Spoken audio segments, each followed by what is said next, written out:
Where's this one from? This is from my hometown. This is from Johnson County, from the sheriff from Johnson County, which is a legit badge. Everyone can make fun, but this badge give me the right. Let me finish.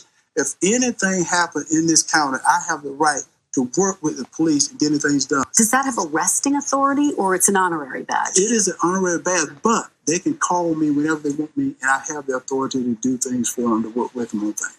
The National Sheriff's Association said an honorary badge, quote, is for the trophy case. Why make the decision to flash it at the debate? That is totally not true.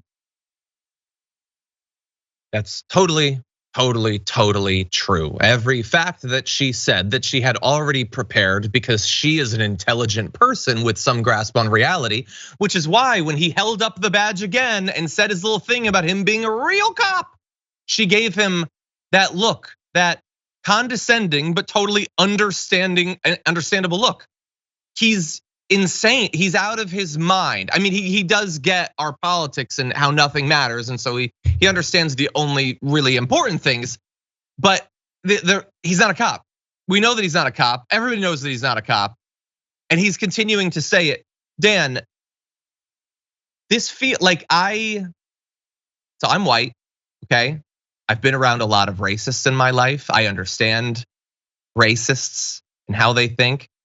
And this whole thing just feels to me like, I know that racists are so getting off on this. They're loving every word out of his mouth, every stunt that he does. This is everything that they want playing out. And it just makes me feel so sick every time a new episode of this disgusting show comes out. What do you think? I think that's a really good point. It's really interesting there, because you see in a lot of cases where the Republican Party will happily take people who are willingly or just happen to hit the trajectory to where they can be used for their, let me fix that, it should be weaponized for their identities to further the Republican Party ideology. You take people like Candace Owens or Kanye West, almost put them together again, but let's make this close to home. Let's take Dave Rubin, and we've seen that sad example, right? He willingly let himself be used as a gay former liberal and saying, I'm leaving the left, all these things are bad, I'm talking down to them. It's playing right into what they want to believe. Herschel Walker, it's darker, because there are a lot of voters who I think maybe just see, again, this is just gonna be an empty vessel for votes. But the point you're saying earlier about his lack of grasp on reality, in the same 2 or 3 sentences, he's essentially saying that the same authority figures that gave him the honorary badge and could call him up at any moment to say that badge allows him to be a police officer, like a full police officer, also said 2 sentences later that those same authorities don't have that ability to say what it is or not, because that journalist responded and said, hey, that badge is a trophy case. So it's detachment from reality warped in racism that racists will love and say, hey, look, that's a dumb black person that'll work for us. When in reality, this is exploitation. It's probably racial exploitation on the Republican Party, but it's definitely mental health exploitation. And that is, I think it's easy on the left for us to make fun of the Herschel Walker situation and go, haha, look at Republican who's doing a dumb thing. And we should, because this is reality and it should be fair. But this is also just like the Ye story is this is exploitation. This is taking someone in a weak mental state and going, this would be a nice figurehead for us because this person can say the things we want to say but can't. And that's just, it's disgusting, like you're saying. It's a really dark turn in American politics. You're 100% right. It's why for some time, I didn't like even covering this race, because I felt like to just give my honest opinion about what he's doing and what he's saying, it makes me feel disgusting to do it. And like we were covering a story, I think, on Indisputable, and Rashad told me like you can't feel that way. And the way he worded it was, no, he's just a dumbass, and you need to point out that he's a dumbass. But it did feel, it all feels so manufactured. Like I can see the racist plot and every bit of it, and I hate it. I hate it. I hate the exploitation of as you say, it's not just the exploitation of like a willing black conservative, but of somebody with mental health problems. And this isn't even the only case of this going on this week.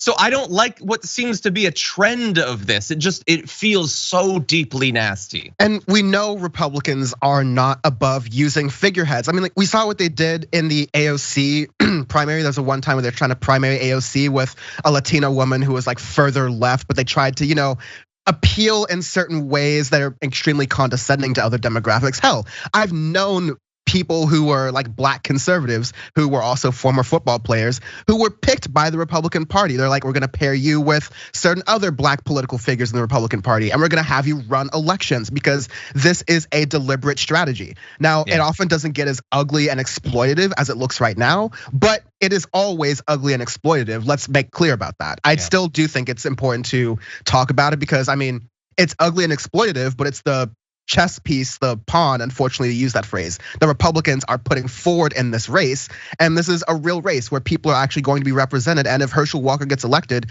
Georgia is going to like face, I worry, irreparable damage. Yeah. And as it's within a few points. So this is gonna be one of those races that I know both of us that night, we're just gonna be click and refresh and just hoping that against all hope, something good or even just something rational happens.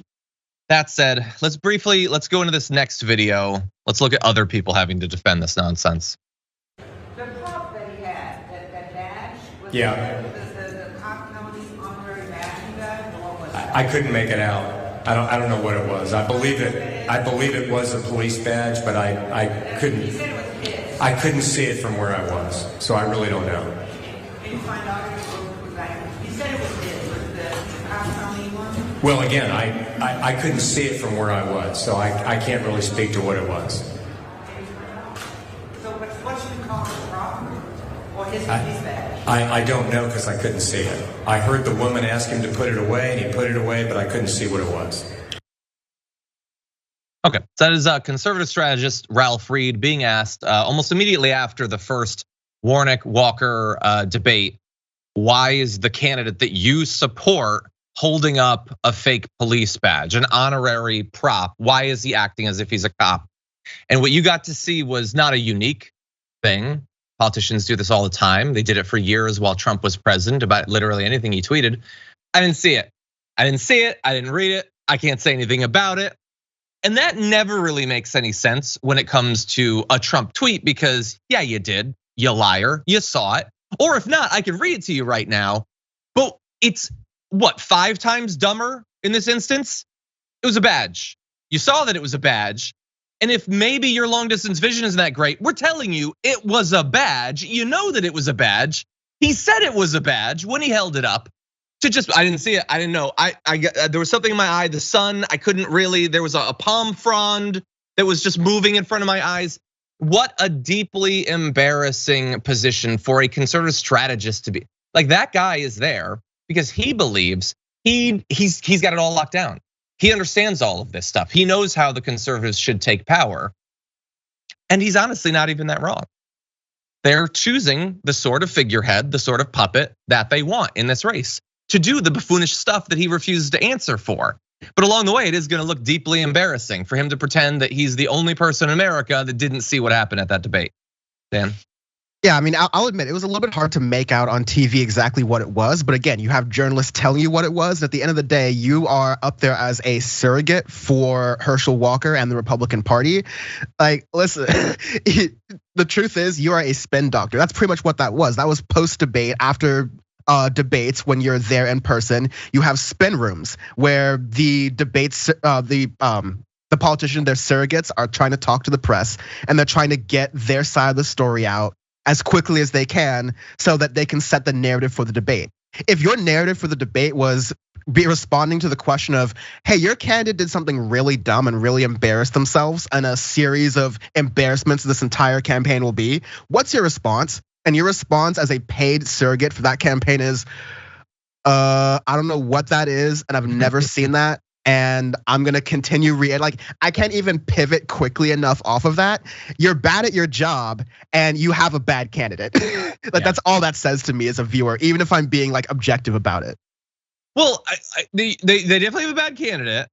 I would say he could have done that with a little bit more charisma or something, but But they do get their movement. That's what they want. They want Herschel Walkers. And then I will close by saying, in the same way that leading into these midterms, I've said so many times, I don't like Lauren Boebert and I don't like Marjorie Greene. But one of the things that I like least about them is who they're going to inspire to run.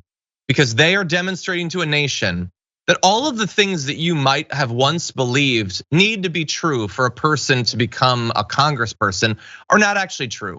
You do not have to have accomplishments or intelligence or grace or even a husband who hasn't wagged his ding dong at little girls. You don't have to have any of those things. You can just run. You can just be the crazy Facebook mom who posts about QAnon and stuff, and you too can become a congressperson, and that is true. We have way crazier people than them running in a cycle. And in the same way, who is Herschel Walker inspiring right now? Not just the candidates, but the strategists. What athletes or washed up movie stars or whatever are they going to put in a suit and prop up against a podium? And that's gonna be their next person that's running for Senate. I don't know, but I know that in 2024, we're gonna find out.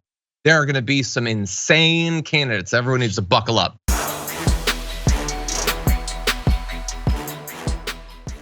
Check out the Damage Report podcast each day, wherever you get your podcasts, whether Pocket Casts or Stitcher or iTunes. You can join me as I give you the news and stories you want, with a range of co-hosts and interview guests jumping in on the fun each day. Again, that's the Damage Report, wherever you get your podcasts. And if you get them at iTunes, don't forget to rate and review. Sometimes I'll read them live on the show.